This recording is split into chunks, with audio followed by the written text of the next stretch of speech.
Hi, my name is Jessica Anderson, and today I'm going to show you how you can predict the egg-laying productivity of your flock of hens. So what did you want to know how to tell how productive your hens are going to be? Well, I am specifically going to show you how to grade your future production pullets.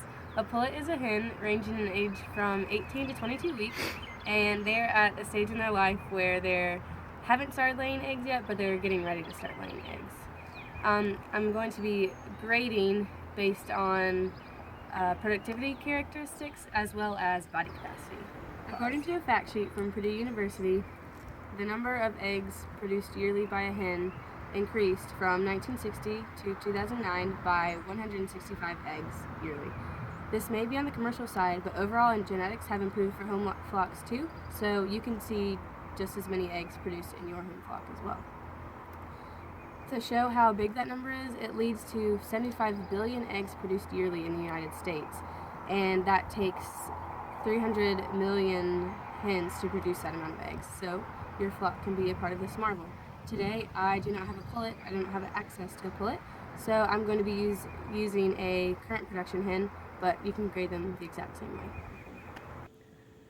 When looking at our chickens, we want to make sure that they have a good overall appearance. There's a few things that we can look at when looking at this. So first of all, we want to make sure that she looks clean. So this means that she's not overly covered in manure or other bodily fluids. We also want to make sure that she's in good flesh. So we don't want her to be too skinny or too fat. We want her to have like a good weight to her. And you can do this by comparing each chicken to each other to just kind of see how it is. So we also want to look at her feathering to make sure that she's not missing feathers in certain places like her tail or just random spots on her body, because this could also mean that she's molting, which isn't a bad thing. They're just rejuvenating and kind of renewing their bodies, but she also won't be laying very many eggs if she is molting. We also want to make sure to look at any deformities, maybe in her feet or her beak, and kind of compare them to other chickens just to kind of look at the differences and see how bad is bad. So the last thing to look at is to make sure she's alert. Make sure she's moving around and she isn't just kind of wandering around all over the place in a daze. So before we go any further, I want to talk about why I'm holding her like this. So I'm going to hold her with one hand by her legs so I can use my other hand to feel around and actually do the grading. Also, holding her like this shows her who's in charge. With her head facing towards the ground, it shows her that she can't really do anything and she doesn't really want to do anything right now. And this other hand helps me kind of keep her head down if she starts to come up and flap around getting fidgety. This does not harm her at all. Now we're going to start grading. It is imperative to know that you must use the same form of grading each time you grade. Yet for each depth, width, and then the last part from the keel, it's going to be a different form of measurement, but you still need to use it for every single bird. You need to make sure it is the same for every single bird, just so that you're measuring it correctly. So first we're going to talk about depth. This is from the back of the bird to the front, or the keel bone of the bird. The keel bone is pretty much the sternum of the chicken, and it is used in balance so that they can stay upright. It's going to play a huge role in our last bit of grading, but right now we'll talk about the depth. So for depth, I use my thumb and my middle finger. You start at the back. You want to find the middle of the back of the bird, and you wrap your hand around to the front.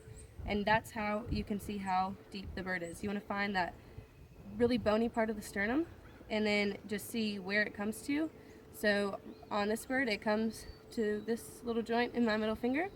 And so then I would go pick up another bird and just compare it. Okay. Next, we're going to talk about the width of the bird. So I'm going to turn her around to show you. We want to talk about the width of her pelvic bones. So this is her hips. If she has really wide hips, that means that she has a great way to lay eggs. So to find her hips, you just want to kind of feel around and you'll feel some nice bones sticking out. And she has very wide hips, so that's about here. So we want to go pick up another chicken, just like we would have for depth, and compare it to them. I use my thumb and my index finger to just kind of feel around. Okay, so lastly, we want to turn her back around, and we're going to look at her posture and the length of her keel bone. So for the length of your keel bone, I'm going to take my middle finger, I'm going to find the tip of it right here, like how we talked about, I'm just going to follow it down with my palm and see where the end of it hits. So right now it would go from my middle finger to kind of right here on my palm. So after that, we can put her down and just look at her posture as she walks away to make sure that her balance is good. So she's standing upright as she walks away, and she looks beautiful.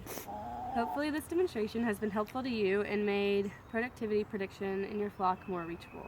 So remember, there are 4 key things we want to think about when we're grading the chickens. First off, we want to look at appearance. So we want to remember cleanliness, alertness, feathering, and any deformities.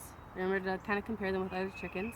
Next, we want to look at the depth, so thumb to the backbone and reach around towards the keel. Third, we want to think about the distance between the bones and how wide the hen's pelvic girdle is. So remember, I take these 2 fingers and just kind of feel for them. And then lastly, we want to see how long the bird's keel is.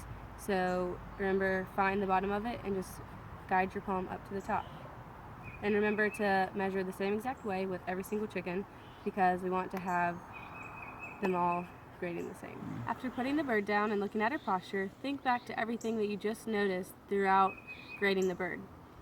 So when you put these together, some kind of background knowledge for it is that when you're feeling for the depth, we want to see how deep she is, so we know that she has a lot of room for her organs, like her reproductive tract and stuff like that, because more room helps the organs work better. When we're looking at the width, that tells us how wide it is for her reproductive tract, and that leaves more room for forming eggs and everything like that. When we're looking at her keel bone, if we make sure that her backbone and her keel bone are parallel, then that also tells us that she's not putting unnecessary pressure on organs when she lays down and things like that. And then that also helps her with her balance as well. So I hope that all of this has been very helpful to you, and I hope that learning through it and learning why it is relevant will help you be able to predict the productivity of your flock. So go out and grade those chickens. Thanks for watching.